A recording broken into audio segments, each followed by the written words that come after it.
זה לא לפודקאסט, עם ניר שטראוס ואסף שלמה.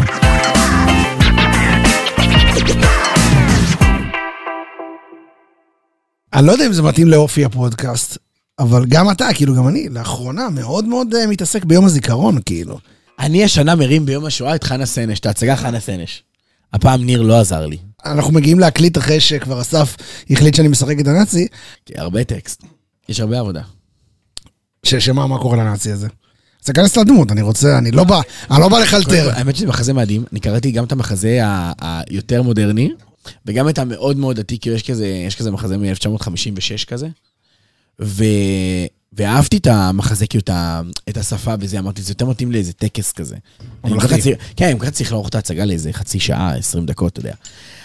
וכל ההצגה קורית בעצם בבית הכלא שחוקרים את חנה סנש, ונסים להוציא מן הפרטים. הנאצי הוא חוקר כאילו? והנאצי חוקר אותה, והוא בין להגיד לה כאילו, תביא לי את השם שלך, למה אני אגמור אותך, הוא לא נאצי, הוא בכלל הונגרי. הוא אומר לה, או שנמסור אותך להונגרים, מצד שני. אז אני שחקן טוטלי, אתה אומר לי, נאצי עכשיו זה הונגרי, כאילו, אל תחלטר איתי. אתה אומר, זה מחיר אחר. לא, אני רוצה להבין מה אני משחק. בוא לפחות תן לי נתונים. אז אתה זה שחוקר את חנה סנש. ההונגרי, שחוקר. ההונגרי, מתים שהוא יעביר אותם לידיים של הגרמנים, והם ישלחו אותה לאושוויץ, ומשם זה נורא ברור. זאת אומרת, יש לו איזה קונפליקט מלמעלה. נכון, אבל הוא רוצה להוציא מן ההודעה, כי הוא רוצה לשבור אותה, הוא רוצה להשיג את המידע המודיעיני, ולהילחם באויב. אבל מה הוא רוצה ממנה באמת? את המידע המודיעיני כדי להילחם באויב, וכדי לצלוח לשבור אותה. מה הוא רוצה ממנה באמת? אתה הולך איתי מה, ליורם למשנה, רוצה לשכב איתה, מה קורה שם? מה הוא רוצה ממנה באמת? מה הפצע שלו? מה הפצע של הקצין? כן. אנחנו עוד לא הגענו לעבודת שולחן, אנחנו נעשה את זה, אנחנו נראה. אבל יש לך פה שולחן. פתחת את הנושא. כן, פתחת את הנושא. אני רוצה להבין, אני בהתחלה צחקתי, אמרתי, תן לי את התפקיד של הזה שאומר לה, את רוצה שאני אלמד לך צניחה? בסדר, אין תפקיד כזה. עכשיו נתת לי תפקיד, אני רוצה להבין מה זה. רוצה להבין מה הפצע שלו. הוא כאילו חוזר, הרי שהוא חוזר הביתה, הוא לא אומר לעצמו, אני נאצי. הוא לא נאצי. הוא הונגרי, אבל כשהוא חוזר הביתה הוא אומר לעצמו, אני הונגרי. לא, הוא לא אומר לעצמו, אני הונגרי. מה הוא אומר לעצמו? איך הוא כאילו... הוא אומר, אין מצב שכזאת פישרית ב-22 לא תצליח כאילו... היא תצליח להפוך בן אדם כמוני לאחד שלא הוציא מן ההודעה. זאת אומרת שזה יושב פה על ערך עצמי. על אגו, כן. כן, על ערך עצמי. זאת אומרת, מה יחשבו עליי, מה יגידו עליי, אם אני לא אצליח להוציא ממנו מידע. אני אשבור אותה, כן. אני אשבור אותה. אתה מבין, בסוף ראש העיר יושב שם, והוא מסתכל על הקטנות האלה. גם מה יפה בעצם מה שאתה עושה כרגע? שאתה בעצם לוקח נושא ומוריד אותו. לא. כי זה בעריכה יעיף את הנושא הזה, הוא לא מעניין. אני אגב עכשיו עבדתי עם גור על יום הזיכרון, וכל הזמן כתבתי לו, כל הזמן לצלם. כן, זה חומר גלם אפשר לעבוד איתם. לא, אבל כאילו, אני מבין יותר ויותר, כאילו, אתה אומר לבן אדם שאתה מראיין אותו ואתה מצלם אותו, אבל יש משהו בזה שאתה אומר למישהו שהוא לא מהתחום, אולי גם כן מהתחום, אקשן, שהוא פתאום מתכנס. ברור. ויש משהו בטבעיות. נכון. הבאתי לאולפן של גור, שאגב, אנחנו צריכים לעשות פה משהו באולפן של גור. נכון, נראיתי לך תמונות. הבאתי הרבה אנשים. הבאתי הרבה שחקנים, שיבצעו סיפורים אמיתיים, של אנשים מספרים על קרובים שלהם שנפלו. כאן כפודקאסט כאילו, או שיש מסך ירוק? לא, מסך ירוק, מה שראיתי, כן. ממש האולפן הזה הופך להיות מסך ירוק בימים אחרים. אוקיי. באולפן הזה. וגור צילם את זה, וכאילו, אתה יודע, אני מדריך אותם כזה. אתה יודע, בעדינות וזה, זה טקסטים נורא רגישים וזה, ואחד הדברים שחזרו על עצמם, זה כאילו להגיד לאדם שהולך לגלם את הקרוב של מישהו שנפל במלחמה, שזה לוקח רגע. שאתה לא יכול כאילו לעשות פליי ולספר את זה.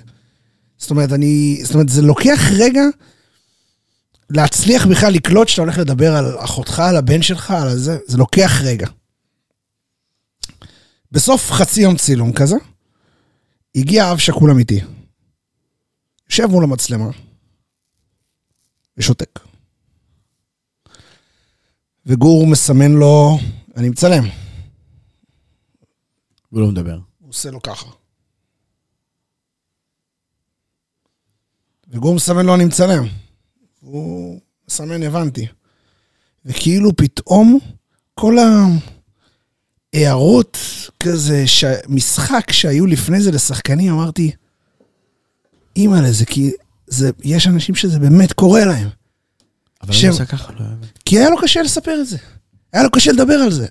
הוא לא יכול היה לשבת ופתאום לדבר על הבן שלו. כי הוא התחיל לבכות, כאילו? הוא החזיק את עצמו, כן? הוא החזיק את עצמו לספר את זה. ואחר כך הוא התחיל לספר או שלא? הוא הלך... כן, אבל לקח לו איזה 4-5 דקות לספר את זה.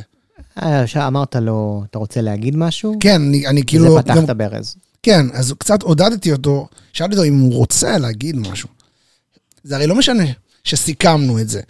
הוא באמת ישב פה. עכשיו, אני יכול להגיד לך שהרגע שהוא ישב פה, ועוד לא דיבר, היה אחד הדברים הכי מרגשים שראיתי. ממש, כי אני לא יודע מה אני אוכל, אני לא יודע אם אני אשתמש בזה בטקס, סליחה על הביטוי, אשתמש בזה. אני חייב להגיד לך שעשיתי את יום השואה, אז הלכתי לראיין לניצולי שואה, אוקיי? שאגב, זה גמר אותי, כשכל בן אדם שהלכתי לראיין אותו, אמר לי, אנחנו מי שאנחנו, העם הזה, כי לא משנה כל השנים האלה בגולה, גם שישראל הייתה רק שמועה, וכל הזמן מדברים על זה, ונגיע לציון וזה, אבל זה לא באמת קרה. והוא אומר, כל הזמן הזה שמרנו את החגים, ואת המנהגים, וזה, וכל הזמן אמרו לי את זה, אנשים לא קשורים. כל הזמן. גם כאלה שהם לא דתיים היום. והיה איזה אחד שהראיינו אותו, ופתאום הם כאילו היה צריך לדבר עם בני הנוער, והוא מדבר איתם, הוא כאילו מספר להם את הסיפור שואה שלו, את הסיפור איפה הוא היה, והוא ספציפית היה בפרהוד, בעיראק. ואז הוא התחיל, הוא כאילו, המצלמה צילמה, וכאילו סיימנו לצלם, אבל הוא עדיין צילמה, ואז הילדים אמרו לו, תודה, זה היה ממש מרגש, תודה, ילדים. ואז הוא אמר להם, אתם לא מבינים, אתם פשוט לא מבינים, אתם הורסים הכל בידיים שלכם, אתם הורסים. וכזה לא הבינו כזה, למה הוא אומר להם את זה? ואז הוא אמר להם, אנחנו כל כך רצינו לעלות לארץ. כל כך זה היה החלום שלנו. ואני הגעתי לאדמה הזאת, אני נשקתי אותה, אבא שלי נשק אותה, אנחנו בכינו, ואתם היום הורסים את זה במו ידיכם, איפה האחווה, איפה האהבה אחד השני, מי אתם בכלל? אתם תרסו את כל מה שבנינו, והוא התחיל לבכות, ותקשיב. קשה. וואו. פרק אותי, אני פשוט צילמתי את זה, ובכית, אתה יכול להשפיע לכם את זה רגע? זה מעניין? אתה יכול? זו הייתה מלחמת קיום, ואנחנו רק רצינו להגיע לארץ, ולראות מה זה הארץ. אני זוכר, הגענו לארץ, נשכבנו על הרצפה ונשקנו אותה. זה היה הרגע שאי אפשר לתאר את זה.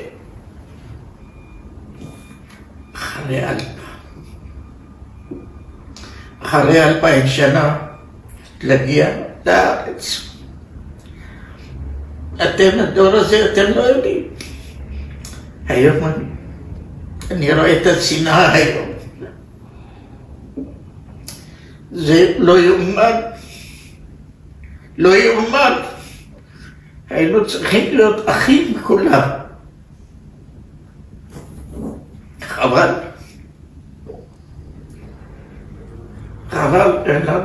אין לנו משהו אחר. אין לנו ארץ אחרת. פה הורסים את הארץ ביד שלנו. שנאת אחים. אני רואה את המראות בכנסת. נזעזע. למה? עלינו לארץ, איזה אהבה הייתה. איזה אמונה הייתה. אכלנו לחם יבש. אכלנו תפוזים. והיה טוב. היה נהדר. היום יש הכל. יש הכל והכל לא טוב. למה? מטומטמים אנחנו. העם שלנו מטומטם. כי אם לא היה מטומטם לא היה הורס את המדינה. והמדינה עומדת להרס. אתם לא קולטים. זה חורבן בית שני. זה מה שאני יכול להגיד. יש לי את זה באינסטגרם שרוצה לראות, זה מהמם. כשהייתי בן 17, היה איזה אתר אינטרנט סטייל, רצה להיות יוטיוב היה מאוד מאוד צעיר, והם קלטו שאני עושה סרטונים ודברים כאלה, אמרו לי, בוא, תעשה סרטונים יותר מ1-2, אנחנו נצ'פר אותך גם. והיה ולנטיין, יום אהבה, אמרתי, אני לוקח את המצלמה, הולך לצלם אנשים ברחוב, בקניון, לשאול אותם, אהבה, את מי אתה אוהב, מה פה, מה שם וזה. ואיכשהו, לא יודע איך, בקניון יום שישי, נפלתי על אישה מבוגרת, ופתאום היא אומרת, והיא התחילה להגיד, בתקופה של היום עכשיו, איזה אהבה, על מה אתה מדבר? אין אהבה, עכשיו, לא היום, שנת 2007. אין אהבה, יש שנאת חינם. אתה מדבר איתי על אהבה? אין אהבה. אין דבר כזה. מה אתה שואל פה את כל האנשים על אהבה וזה. עכשיו, אתה לא מתכנן וזה. אני לא יודע למה, משהו בדבר הזה, יש רגעים מזוקקים, שאולי אנחנו אומרים כי זה אנשים מבוגרים וזה, זה רגע מזוקק כזה, וזה נכנס לקליפ. אתה יודע. זה מקסים בעיניי. אני לא יודע למה, אתה יודע, היום אני חושב על זה בדיעבד, אין לי מושג למה עשיתי את זה, זה כל כך שונה מכל הווייב הכללי של הסרטון, שאתה יודע, היום אהבה וקליל וצחוקים, ותפוס אנשים ברחוב, ואתה אוהב את הבת שלך, ואני אוהב את הבן שלך, ואני אוהב אותך, אתה אוהב אותי, יאללה, נעים מאוד וזה. כן.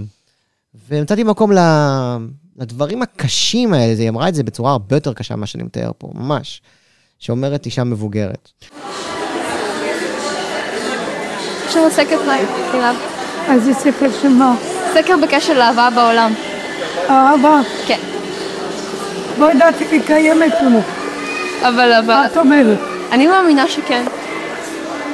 אני אומרת בתקופה של עכשיו, שהכל טוב עבור, אין אהבה. אהבה מיוחדת, לא אהבה של גבר ואישה, אהבה לזולת. את מסכימה שאם הייתה אהבה מיוחדת כזאת, אהבה לזולת, אז הכל היה יותר טוב? והכל היה משתפר? ברור.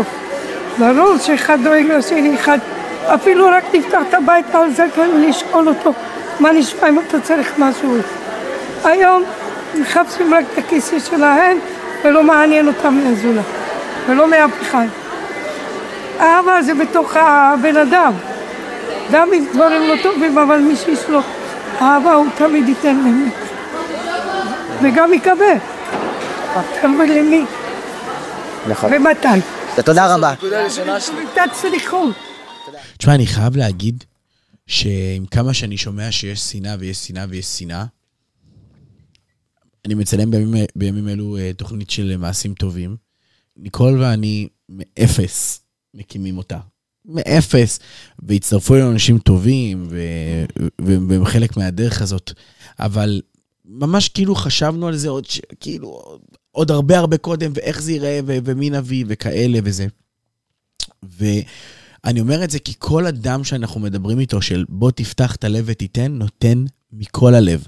ובפנים, בעמוק שלנו, אנחנו באמת אחים.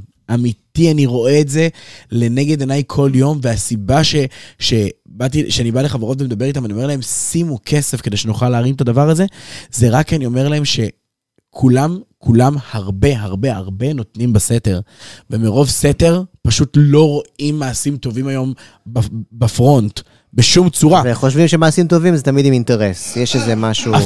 ואם כבר רואים, אז חושבים שזה אינטרס, למה אנחנו רואים כל כך הרבה שנאה בתקשורת, שמקבלת על זה הד, ולא התקשורת הרי קובעת את זה, מי שקובע את זה זה הקהל שגם בוחר לראות את זה, ויש לזה מלא רייטינג, כשיש חדשות מ-3 עד 10 בלילה, מלא רייטינג, וזורעים המון שנאה, והמון פחד, והמון פילוג, שכבר אין לך איזה רגע לראות בטלוויזיה, ששנייה יחמם לך את הלב, שיזכיר לך שאנחנו בסוף גרעין של אנשים שאוהבים אחד את השני, כי אנחנו כן.